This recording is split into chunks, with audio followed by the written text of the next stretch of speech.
Hi, and welcome to the Becoming Trauma-Informed podcast, where we help you understand how your past painful experiences are affecting your current reality and how you can shift those so you can create your desired future. I'm Dr. Lee, and both myself and our team at the Institute for Trauma and Psychological Safety are excited to support you on your journey. We talk about all the things on this podcast. No topic gets left uncovered. So, extending a content warning to you before we get started. If you notice yourself getting activated while listening, invitation to take care of yourself and to pause, skip ahead a bit, or just check out another episode. Let's dive in.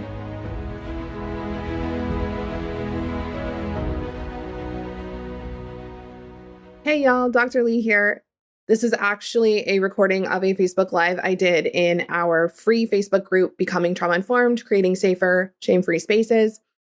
So if you'd like to join that group, you can head to the show notes and follow the link there. And if not, totally cool, because you get to hear the live here. I hope you enjoy. Hey, y'all. What's up? Hi. I am excited and a little nervous because I typically do these lives over in our Facebook group and Becoming Trauma Informed. And I was chatting and I was like, you know what? We're just going to do it on the main page. We're going to just go live on our main page on Facebook, have some fun with this, practice being a little more visible. And actually, we're going to be editing this and putting this up as part of our season 3 of our podcast because we are rebranding the podcast from I Am Not For Everyone to Becoming Trauma Informed. We're changing the name. We're doing some really cool things with season 3, which is coming. And part of what I want to do in season 3, at the beginning of season 3, is just let people know a little bit more about me, because as the Institute has grown, excuse me, and also getting over a cold. So thank you for being patient with me as I probably clear my throat multiple times. As we have grown, as the Institute has made it through its first year, and has served like hundreds of people from a paid container standpoint and thousands of people through our podcast and through our free offerings and through all the things that we're doing. I have been getting a lot of, how did you get here, Lee? Like, how did you decide to create the Institute? What made you go into entrepreneurship in the first place? Because you were a nurse practitioner to start. What did that transition look like? What is it like to run an institute? How the heck did y'all make $500K in cash in 4 years and over 270 of that in just this year alone in 2022? And I'm going to be honest with y'all, from the Institute perspective, it's been a really interesting journey for me as a human, because the first 3 years of business were about a more personal brand. It was Lee C. Cordell Coaching. And so moving into being the CEO and founder of the Institute, sometimes my brain gets a little squirrely, a little wobbly around, well, do people really want to hear about me? Because we should probably be focusing on the Institute. And I've had enough people ask at this point now that I'm like, you know what? I'm just going to make it a podcast episode and a Facebook Live here, share really the behind the scenes of what my journey has looked like, in case anybody else is thinking of doing something similar. I think it's really helpful to have evidence of people who have done what you want to do or who are doing what you want to do. Just taking y'all through that and then telling you about a super juicy, fun thing that I am doing in collaboration with the Institute at the end of this. If you're joining me live, please say hi, because I love talking to actual real life humans. And if you're watching on the replay, you can hashtag replay. Yeah, the first question I get is, how did you transition from healthcare to entrepreneurship? What was that about, right? I mean, it's a valid question. I studied 10 plus years to become a doctor of nursing practice. And so to leave clinical practice and leave the bedside, leave teaching in a traditional academic setting and come over into entrepreneurship for a lot of people is like, whoa, what's going on there? So I'm going to back this story way up to when I was younger. I am somebody who has a disorder called complex PTSD. And also ADHD, hence the brain squirreling a lot. And so complex PTSD is something that you develop when you undergo some severe traumas in your childhood or any period of life that aren't just like sledgehammers that hit you quick and then like there's a before and after. Complex PTSD is really where we have prolonged symptoms, signs and symptoms of trauma, where our personality and how we learn to view the world is profoundly changed by prolonged exposure to painful, harmful experiences. I'm just going to put a little trigger warning here because I am going to be talking about some rather activating topics around childhood abuse and sexual assault. I experienced childhood molestation that no one at the time, despite their best efforts, I always really like to tell people that I grew up in a really, really loving home where my parents really, really cared about me. And I love them to pieces. And still, this happened. And so it wasn't caught. And it wasn't something that I actively realized had happened to me until several years later, which I'll get to that point in the story in just a minute. And so growing up, I experienced a significant amount of anxiety. I had night terrors where I would sleepwalk and scream in my sleep. I grinded my teeth to the point that I actually broke a molar when I was 9. I had really bad anxiety to the point that I stopped eating at one point when I was 9 years old because I also developed some fears around stomach aches and getting sick. And so my baseline inside of my body was anxiety, was panic, was always feeling that feeling of there's something wrong, like there's a threat around any corner. And there's a lot more that went into that whole story, but I'm condensing this down pretty significantly for the purpose of this live. So I was on depression medications in my early teens. I have been on and off of antidepressants and anti-anxiety medications for the last 25, 23 years. I had some pretty significant episodes like throughout my childhood and teenage years where things got particularly worse. And so there was a whole year of school where it was incredibly hard for me to even go to school some days. I was having panic attacks every time I was going to school. What I knew as baseline was this underlying uneasy feeling. And I didn't really understand that like that wasn't how other people felt. I was like, this is normal. This is how people feel all the time, right? I unfortunately went off to college and was actually doing relatively well. Academics was always a place that I could like put that anxious energy into, and I felt very empowered around education and getting a degree and getting a really good job. So when I went off to college, I was like, okay, I get to actually like go off and do the thing that I want to do and like learn the things that I want to learn.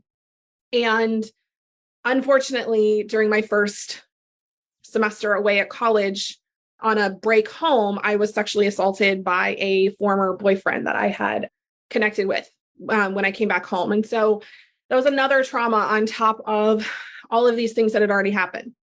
I was very, very fortunate that after that happened, and there was a lot of trauma that happened around that as well, which I've talked about in previous podcast episodes if you haven't listened to them. But when I went back to school, I was so, so fortunate because I met my husband, my future husband, 3 weeks later. And he was such a source of calmness, a source of groundedness, a source of safety for me. And so I really attribute meeting him at that time in my life to being like a huge source of resiliency for me, because I really don't know what would have happened if I hadn't met him at that point. He and I got together and he really understood my anxiety. He was somebody who was very accepting and welcoming around it. And so I continued through school. Again, that was a really great place to keep myself busy. Go, go, go, move, push, strive, drive, hustle. Keep yourself distracted from all of this energy that's inside of you all of the time. At this point, I still had zero recollection of what had happened to me as a child. I just knew that I'd had this recent trauma. And so finished up my undergraduate degree in psychology and realized in my last year of school that I wanted to become a nurse midwife. And so I went to get trained, in New York with a really fabulous through a really fabulous certification program to become a doula, which I never actually practiced as, but it was such beautiful training, and got into a accelerated nursing program where you got your RN degree and your graduate degree in 3 years, which I loved because I was like, great, super intense, high pressure. Yes, please give that to me because that feels so good externally, because then I don't have to feel what I'm feeling internally. If anybody's resonating with this. So I went into graduate school, and my husband and I got married about halfway through graduate school, and then very quickly got pregnant with our first child during graduate school. Because again, we need a little bit of the chaos to feel like everything's normal.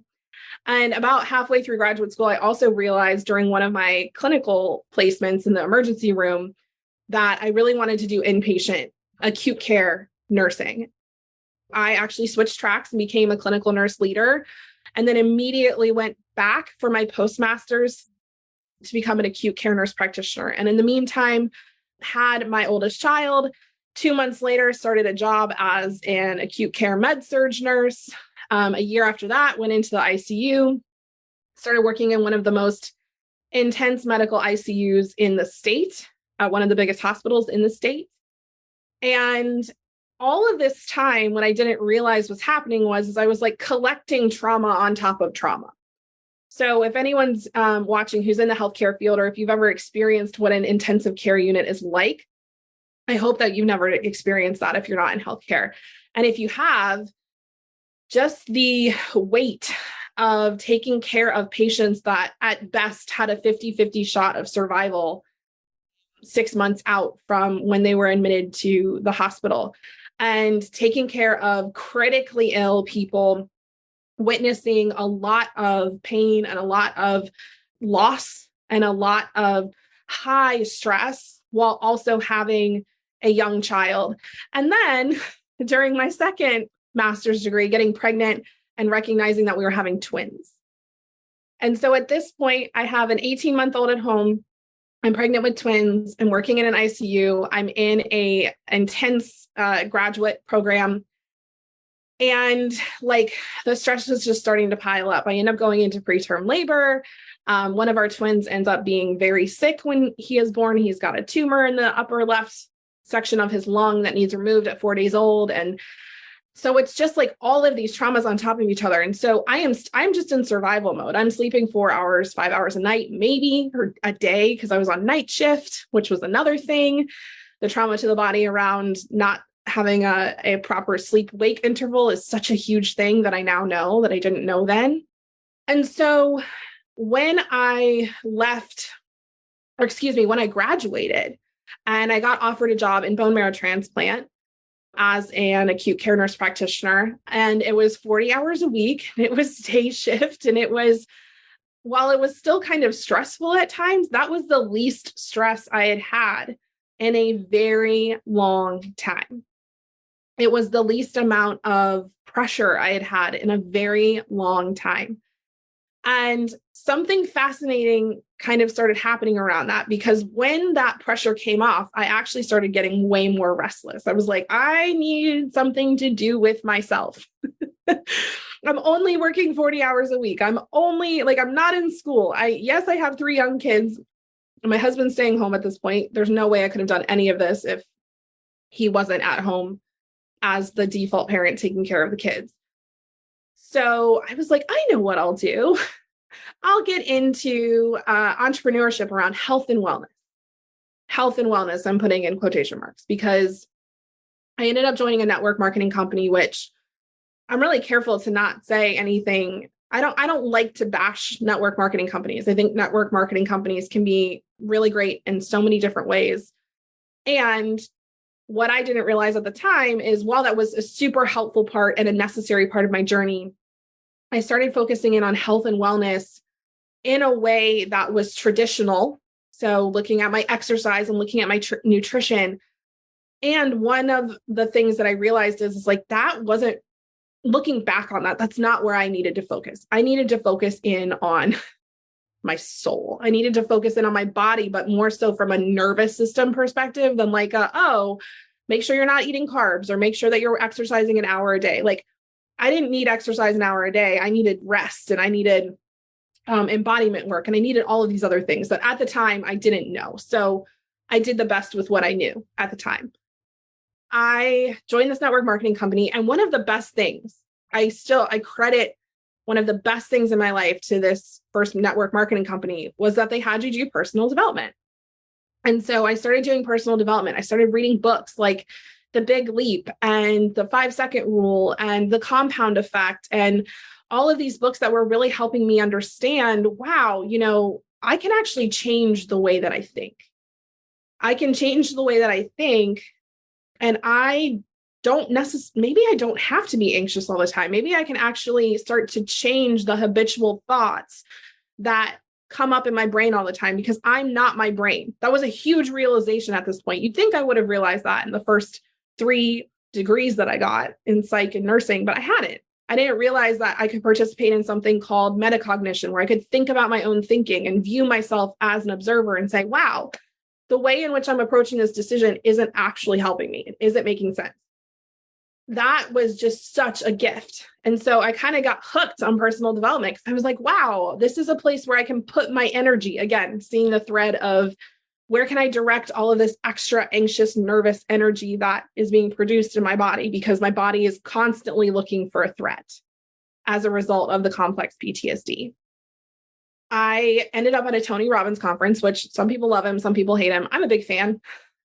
And I just had this moment of like, wow, there's so many things that I had just decided were like, this is how things are. And walking out of that conference, I was like, oh my gosh, this isn't how things are. Things can be completely different. I can change the way that my life looks and I can change the way that I feel within my life. And so that really sparked me on a journey that was pivotal to where I am today. Fast forward, I've been with this company for a couple of years, and I'm starting to kind of see some issues like, at the time, I'm recognizing that they were non-trauma informed things. There were harmful things that this company was doing. But at the time, I didn't have that language. And so I was just like, this doesn't feel good. Like I'm having to start over at the beginning of every month. And sometimes I'm doing things to hit ranks or to hit bonuses that like don't feel super aligned or with integrity. And so like, this just like isn't feeling good. And so I saw this opportunity to move to a new company where a lot of people were from my team were moving.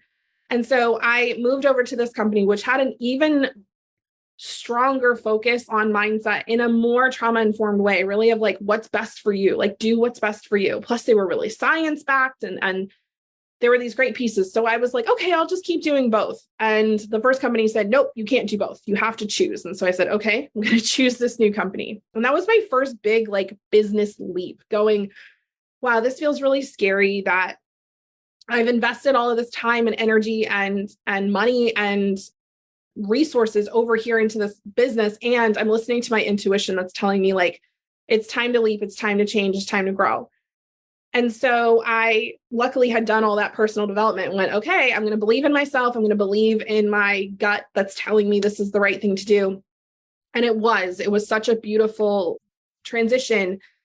And I started to make even more money where I was into the 4 figures each month. And I was learning how to actually sell actual products that were coming into my home. And I was learning about shipping and learning about all of these pieces of business, boots on the ground type learning that I didn't have because healthcare doesn't teach you how to be an entrepreneur.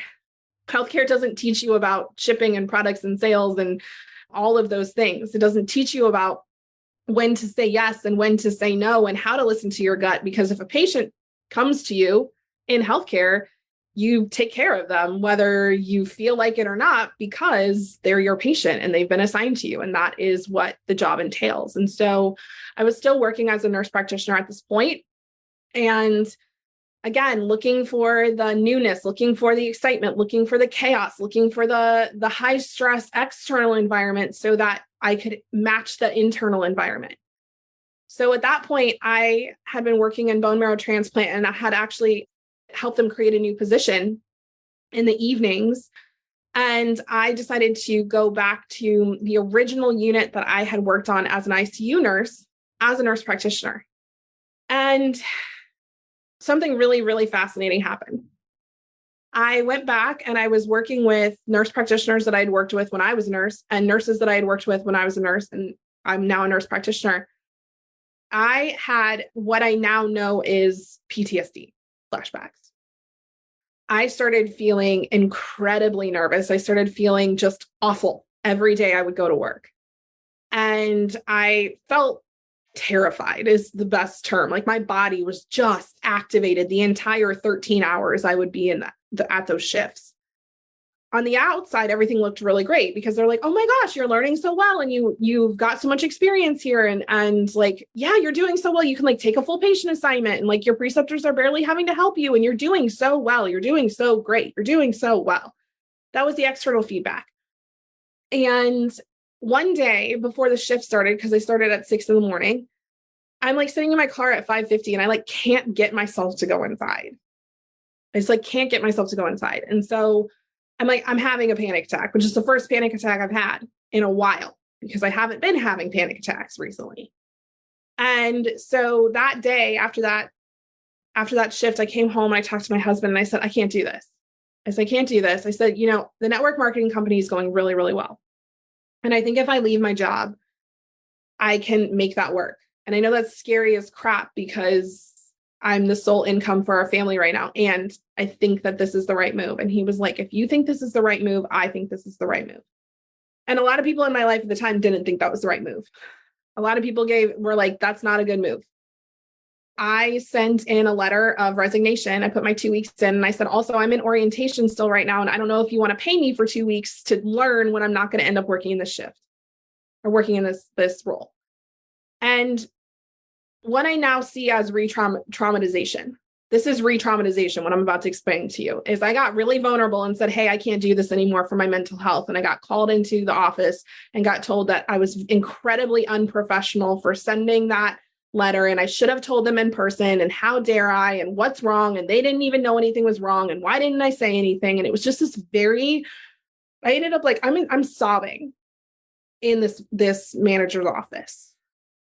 And I was like, I'm so sorry, but like, I can't do this. You don't want me to stay here because if I stay here, I'm not going to take care of these patients effectively. I'm not going to be okay. We're going to have a problem. And so I'm actually like doing the responsible thing by saying like this, like, there's nothing you can change about this that's going to make it easier for me to stay. There's nothing. They basically were like, well, you're going to be blackballed from this area of nursing and you're not going to be allowed to come back here and all this. And I was like, that's fine. That's fine. If y'all decide that I'm never allowed to work at this institution again, that's fine because I have to do what's best for my mental health. And I still feel so blessed. Like I've almost teared up a couple of points, but this point really just makes me tear up because when this happened, my boss's boss, who I had a really good relationship with when I was going through my nurse practitioner clinicals. She and I had the opportunity to kind of work side by side a few times. And she had now been promoted. She called me into her office and she said, Lee, do you still want to be a nurse? Do you still want to be a nurse practitioner? And I said, well, yeah, I just can't be over here. And you guys already eliminated my position over here. And so like, I can't. And she was like, okay. She said, how about we create a new position for you? She's like, I've been thinking about creating a nocturnal NP role at the hospital. And I think that given your night shift experience and given the 10 weeks of orientation you just did in the ICU, what if that was like meant to be because now you understand critical care a lot better. And so what if you become one of our first nocturnal nurse practitioners? And I was just like, yes. She's like, please don't quit. Please don't quit. She's like, we will find the right space for you. And even now, like that is something that I remember that moment and just think like, that is something that I strive to give other people. That is something at the Institute that we really, really care about. And something I really care about in my coaching is when people come to me or to us and say like, I'm having a really hard time in this program. This is what's coming up. I'm triggered, I'm activated, or there's a money issue, or there's this or there's that. Our goal is to always be like, we will find a way for this to work for you. We will find a way that helps this work for you. If you want to stay, we will figure out a way. I don't know that a lot of people know that's one of the main reasons why we have that policy, but it's so big, or standard. It's so big for us because we really want everyone who wants to stay to be able to stay. And we don't want to force anybody to stay who doesn't want to stay, or who from a mental health perspective or from a financial perspective, like really feels like they can't stay. Coming back to the story, I end up helping start the nurse practitioner nocturnal program at this hospital, which now is massive. There were 2 of us to start. A lot of people didn't believe that we were going to be effective in it. In the first year, we saved them over $700,000. Just this other nurse practitioner and I alone. Now there's, I believe, over 10 or a dozen nocturnal nurse practitioners in the program. And I loved that job. Like, I got to pick my schedule. I got to pick my hours. I got to do all those things. And so at this point, I'm still doing the network marketing thing. And I was approached by a new friend that I had made, a new connection that I had made. And she's like, Lee, I know you're doing the network marketing thing. And like, I know you're also a nurse. And oh, by the way, at this point, you've entered into your doctoral program too. So this was about 8 to 9 months later. You've entered into your doctoral program. You've started teaching as well. At the graduate level, you're teaching like 3 of the hardest classes that people take to become nurse practitioners.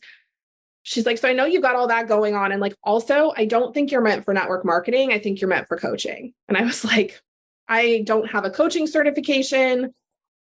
I don't have any of what I would traditionally think of as what is necessary in order to be able to coach. And she's like, how many nurse practitioner students have you taught? How many nurses have you mentored and precepted? How many people have you mentored on your network marketing teams? Like, what's your favorite part about network marketing? And I was like, well, my favorite part about network marketing is like finding out the people who join me, like what their goals are and what they want, and like helping them realize and feel empowered to get what they want. She's like, okay, so you're a coach, you're not a network marketer. And I was like, oh, you're right. That is what that means. And so I ended up hiring her to help me start my coaching practice. And I started my coaching practice in 2018, in the summer of 2018, and I was actually lucky that one of my very first clients is a beautiful soul who was on my network marketing team at the time. And I was such a noob, such a baby coach. And she was so gracious and helpful. And I learned so much about what not to do in that first year. And I learned a lot about how to really lean into my innate skills and gifts. And a lot of what I was taught about business, what I started to see in 2018 and 2019 is a lot of what I was taught about business as I was growing my coaching practice was traumatic. It was harmful. It was predatory. It was scarcity based. It was focused in on get the sale, not nurture the relationship. It was focused in on numbers. It was focused in on external metrics.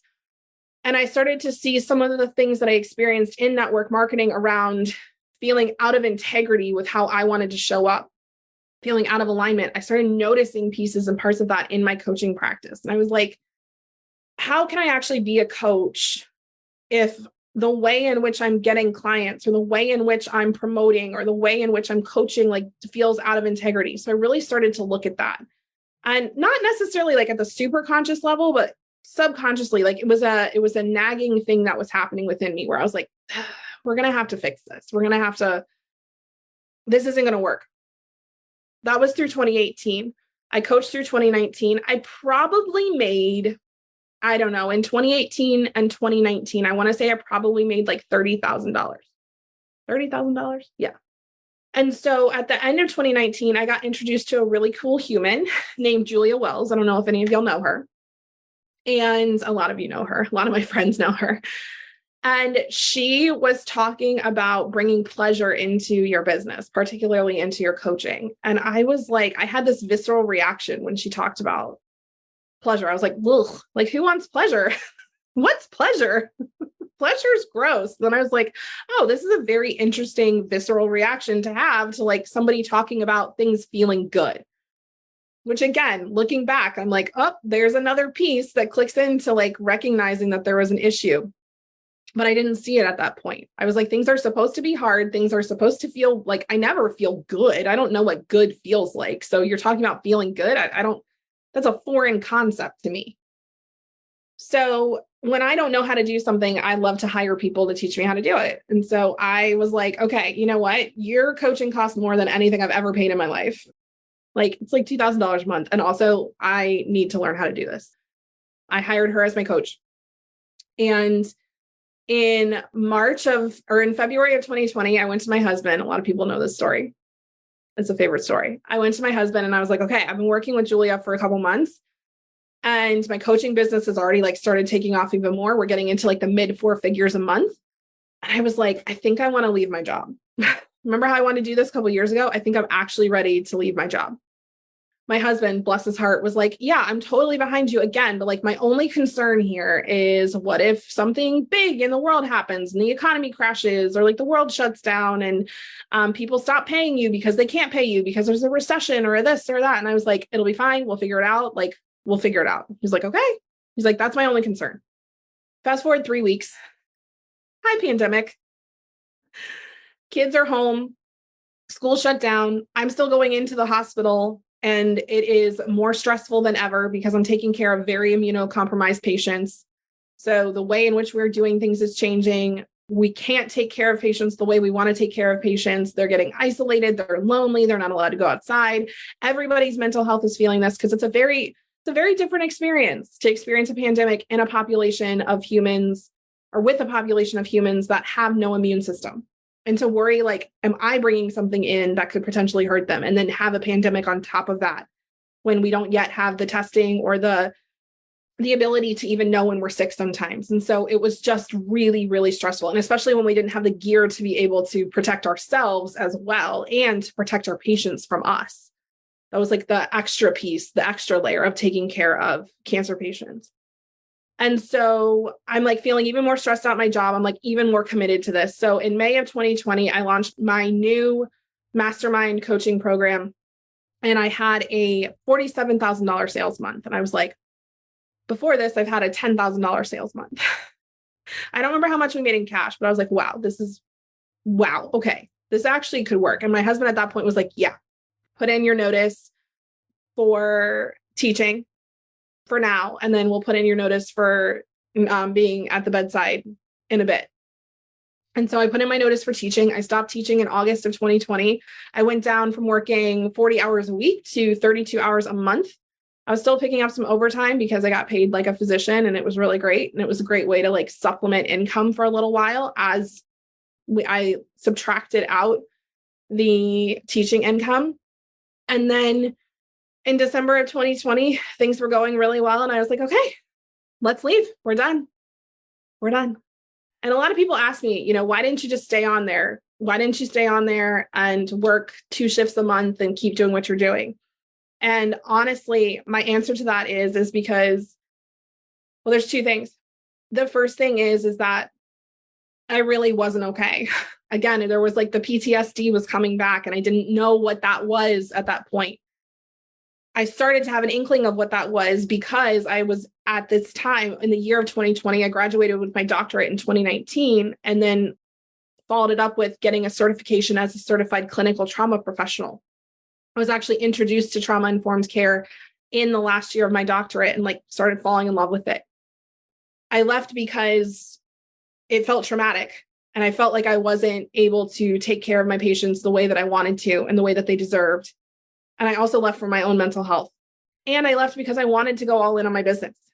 I wanted to experience what it felt like to be in charge of my own self at all times.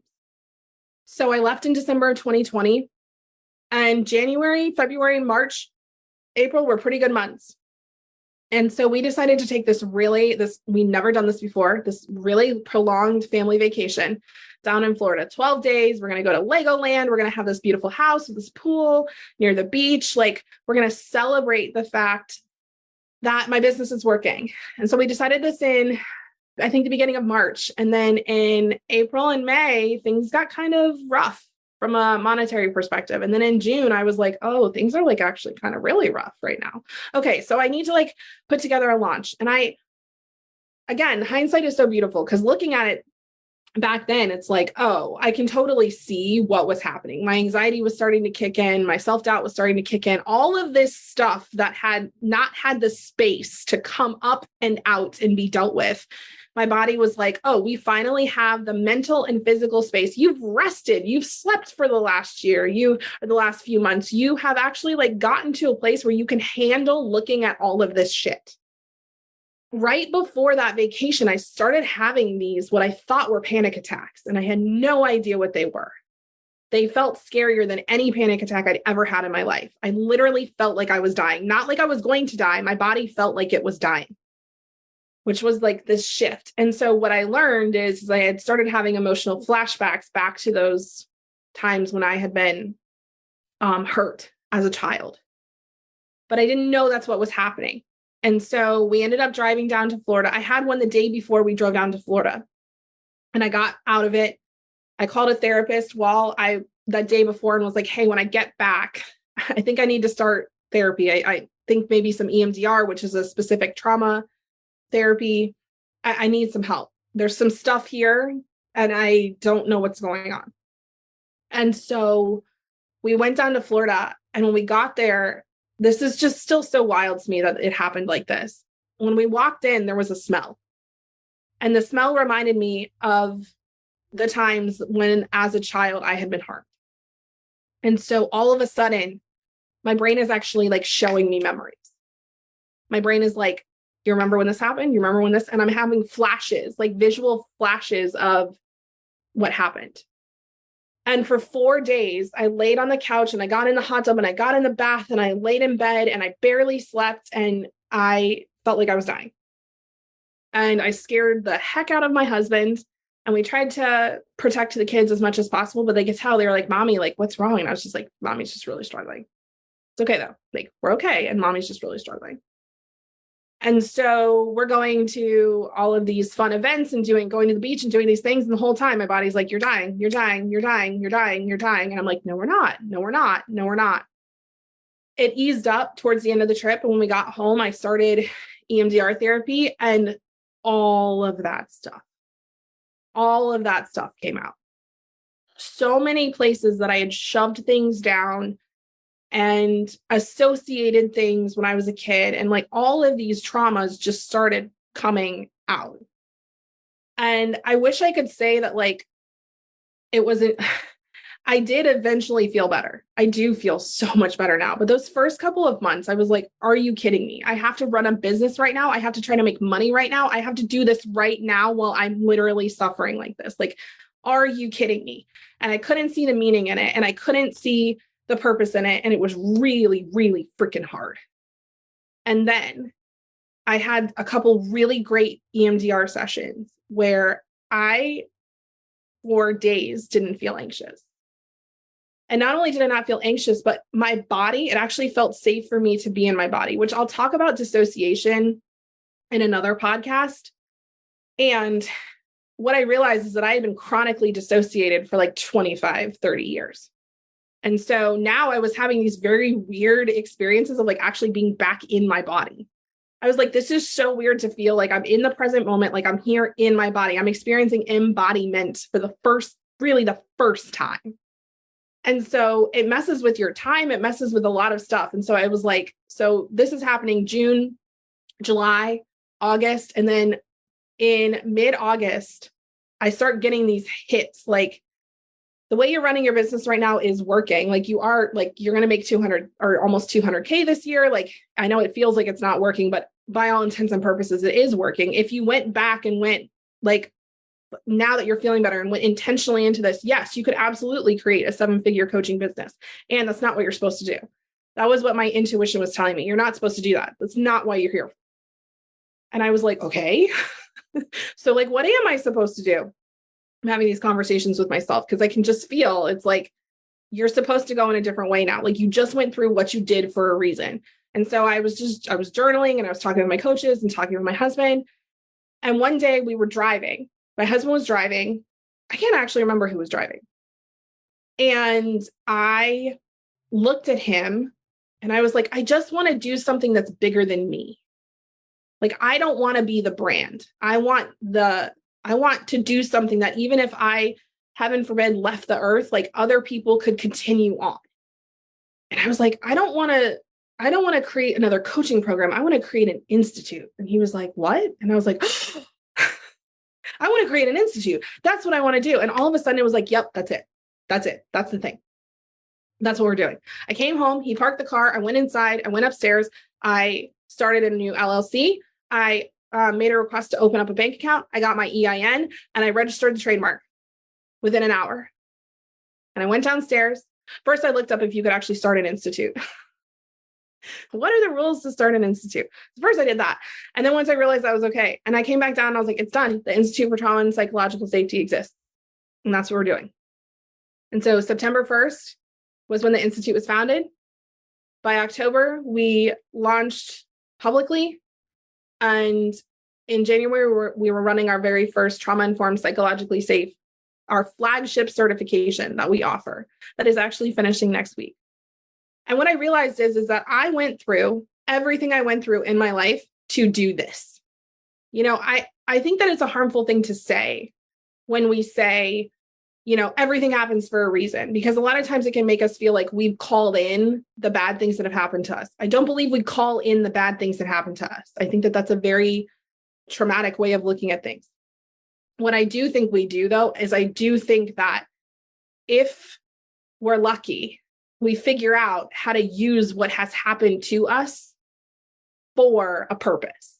And I truly believe that everything I went through led me to this purpose. And while I'm not saying that I would want to go through it again, I am actually grateful. I'm grateful for every instance of harm. I am grateful for the really traumatic things that happened to me as a child and as a teenager. I'm grateful for those days where I felt like I was dying, because now when I have a client come to me and say, I feel like I'm dying, I'm like, I know what that feels like.